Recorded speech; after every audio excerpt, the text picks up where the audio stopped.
We begin tonight with the eyes of the world focused on the Middle East. This following two deadly strikes on Hamas and Hezbollah leaders. One attack in the capital of Iran that killed a top Hamas leader.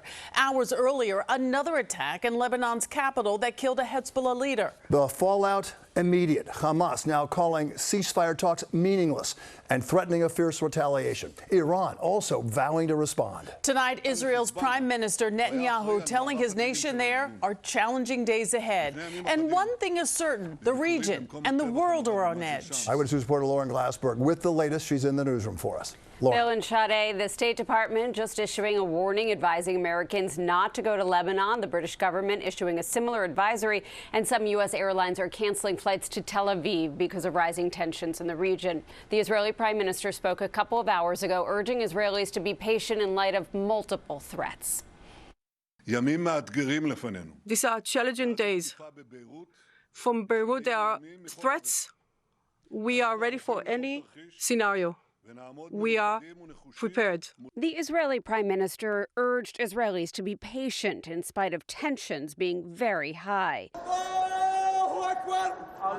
In Iran, they chanted death to Israel, but Israel hasn't claimed responsibility for the overnight murder of Ismail Haniyeh, the political leader of Hamas. He was in Tehran for the inauguration of the new Iranian president when he was killed. Iran backs both Hamas and Hezbollah.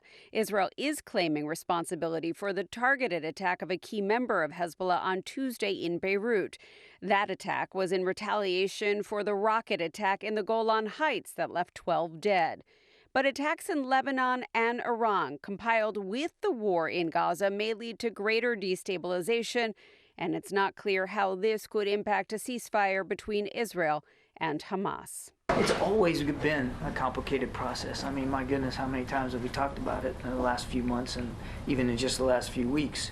I think it's too soon to know what any of these reported events could mean for the ceasefire deal. But if I could add 2 points, one is that doesn't mean we're going to stop working on it. In fact, we have a team in the region right now as we speak to try to continue to work with our counterparts to move this forward because it's that important. And number two, as I kind of alluded to earlier, it's always been complicated work. Complicated work. 115 hostages still being held by Hamas, and Palestinians facing a humanitarian crisis as the war in Gaza continues. And while there are threats and counter threats in the Middle East, other countries are urging calm and to take a beat.